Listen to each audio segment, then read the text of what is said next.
Welcome to the CISSP Cyber Training Podcast, where we provide you the training and tools you need to pass the CISSP exam the first time.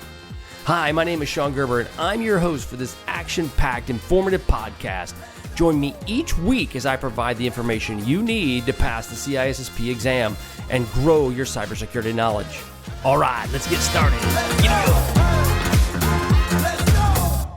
Hey, I'm Sean Gerber with CISSP Cyber Training, and today we're going to be having some various CISSP questions for you to help you pass the CISSP exam.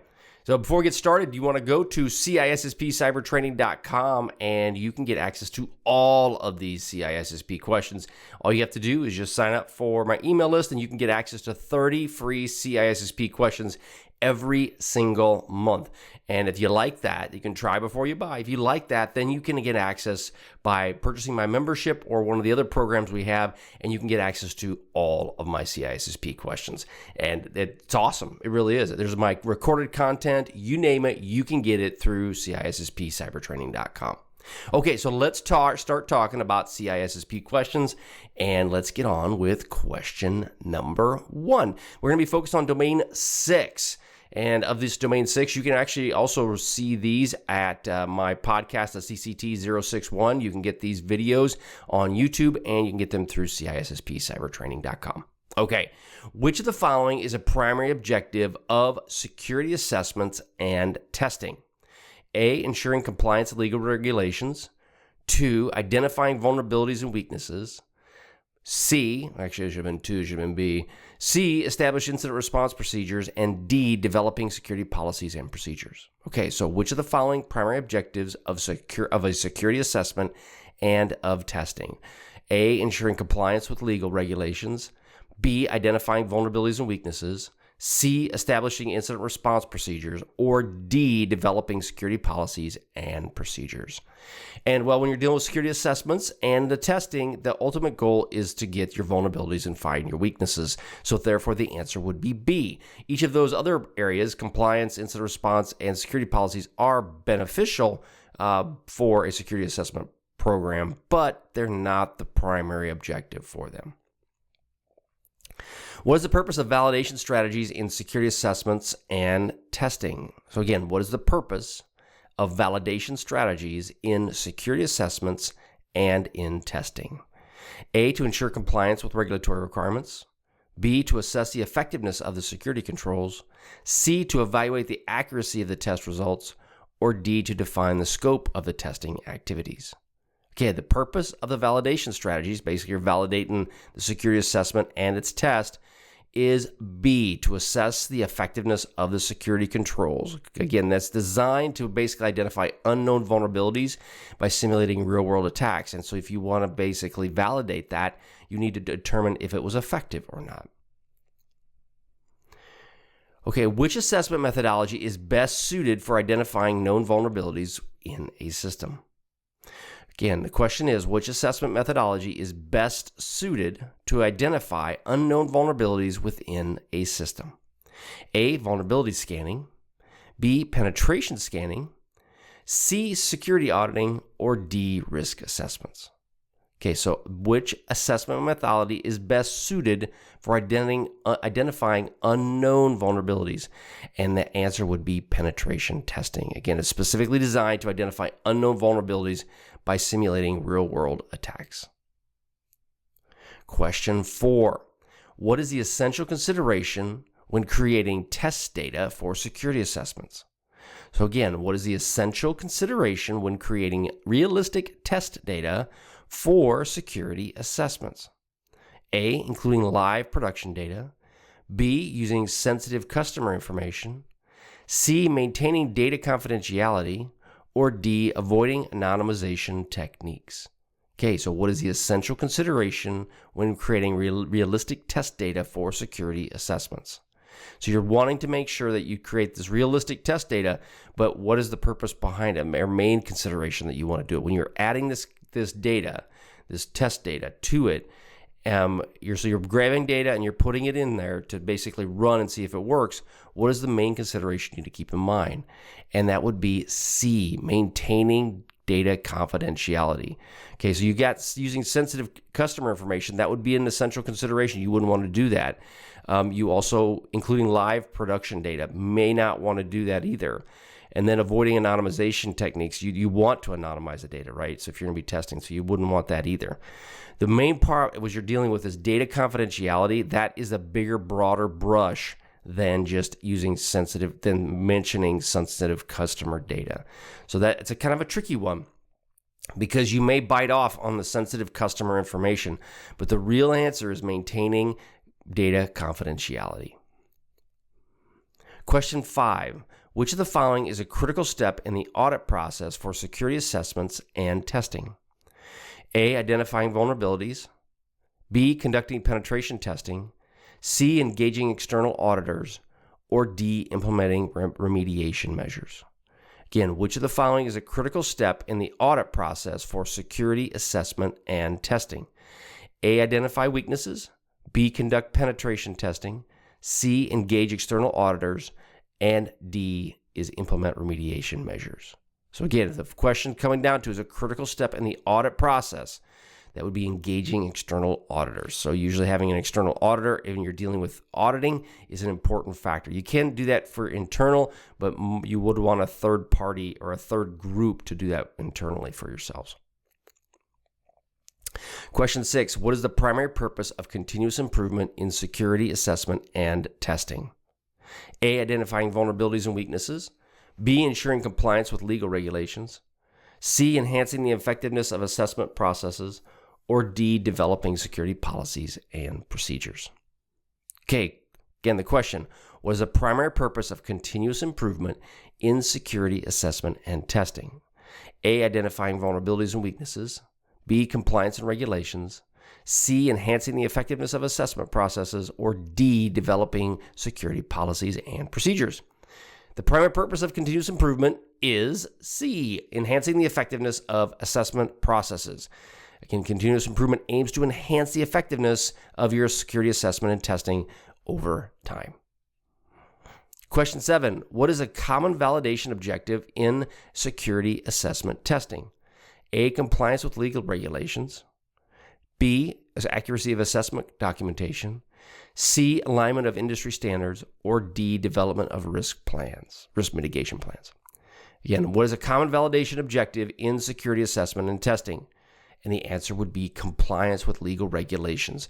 One of the main purposes of a security assessment and the testing that goes with it is to help you come in line with compliance around legal regulations that might be out there. Depending on the industry you're in, you may have to have various audits or assessments done to ensure that you will comply with those legal regulations. One would be data security law with China. There would be ones with, in the United States, is your PCI DSS. All of those fall within that environment. Question 8, which audit strategy develops an unbiased evaluation of an organization's security posture? A, internal audits. B, external audits. C, third-party audits. Or D, compliance audits. Again, which is an unbiased evaluation of the organization's security posture? And the answer would be C, third-party audits. They do typically provide an unbiased evaluation of your organization's security structure. An external audit might be somebody you actually work with. Maybe you know them. That would be a situation where that might not be as unbiased as you possibly might like. Okay, question 9. Well, before we get into question 9, just want to again put out a plug for CISSP cyber training. Go check it out. You can also go to freeCISSPquestions.com and you can get access to my 30 free CISSP questions every single month for the next year. I mean, you'll get them 360 questions to help you. That's 30 free CISSP questions at freeCISSPquestions.com. Question 9, which of the following examples of an external audit in security assessments and testing? A, self-assessment of internal auditors. B, review the security policies by management. C, an assessment conducted by an independent consulting firm. Or D, evaluation of control effectiveness by the IT department. So which of the following is an example of an external audit in security assessment and testing? So again, external audit. And the answer is C, an assessment conducted by an independent consulting firm. If you look at the rest of the questions, you got to deal with internal auditors, you got management, and you have the IT department. That is not typically an external audit. An independent consulting firm would be an external audit. Question 10, what is a recommended approach for addressing identified vulnerabilities in security assessments? So you have a security assessment, you find some vulnerabilities. How should you address those? A, ignore low severity vulnerabilities. B, prioritize vulnerabilities based on severity. Conduct an additional assessment for confirmation. Or D, focus solely on technical controls. Now, if you read through these, they'll make kind of sense, right? So you definitely want to deal with severity, but ignoring anything is usually not good. I mean, there might be a time you might do that, but it typically isn't something you would do. You really don't need to, once you've just conducted an assessment, you don't need to do another one unless you really want to just spend money.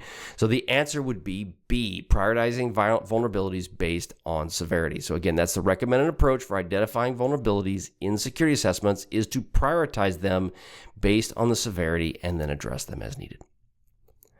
Question 11. Which aspect of a security assessment and testing should be continuously updated to reflect emerging threats? A, test plans and procedures. B, regulatory compliance requirements.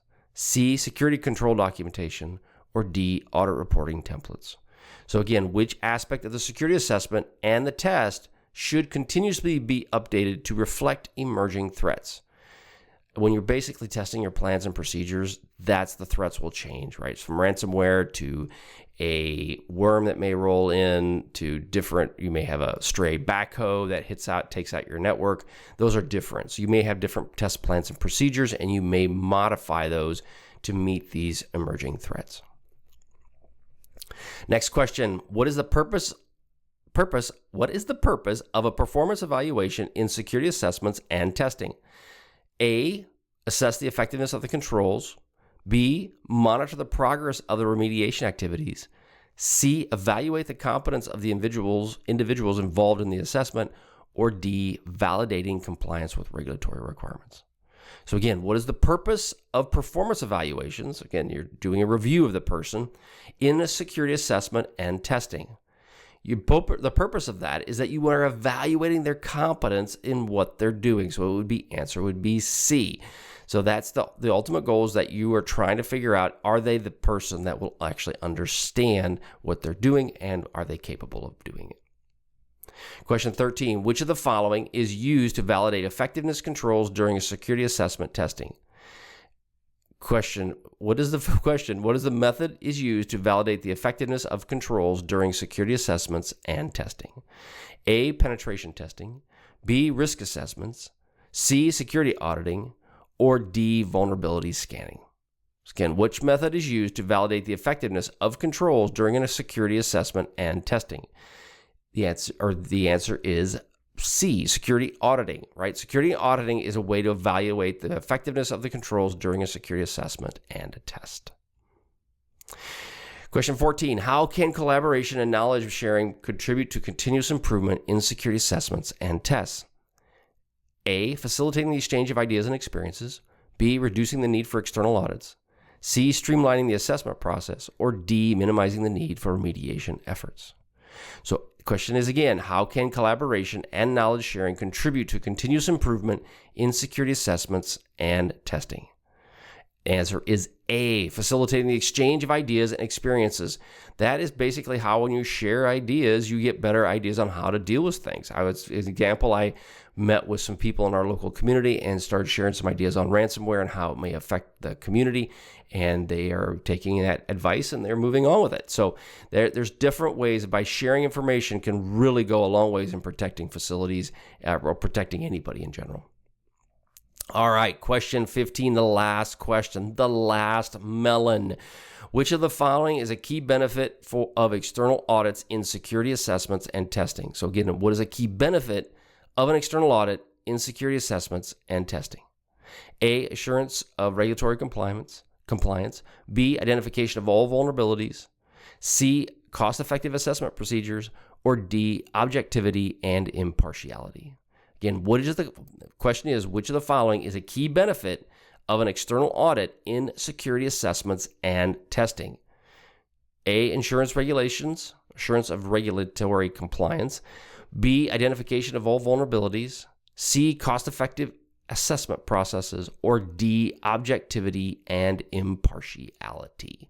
And the answer would be D. Objectivity and impartiality are one of the key benefits of having an external audit. Okay, I hope you all liked this. There was 15 questions of the CISSP. Go out to CISSPcybertraining.com and you can get some more. Sign up at freeCISSPquestions.com and you can get a plethora of CISSP questions to help you study for the exam. Again, the ultimate goal is to help you pass this doggone exam. We want you to get through it. We want you to do well, and we want you to move on with your cybersecurity career. All right, have a great day, and we'll catch you on the flip side. See ya.